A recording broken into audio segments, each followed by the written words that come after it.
Welcome back to PC Error Detective. Today I'll show you exactly how to update apps on Windows 10 quickly and easily. Step 1. First, open the Microsoft Store by clicking the Start menu and typing Microsoft Store. Then press Enter.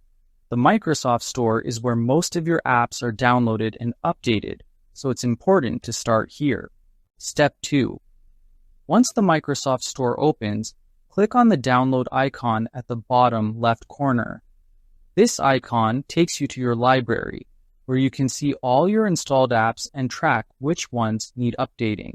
Step 3. Next, look for the Check for Updates button at the top right and click it. This will make the store scan for any available updates and start downloading them automatically, keeping your apps up to date and running smoothly. Thanks for watching, and don't forget to subscribe to PC Error Detective for more helpful tips.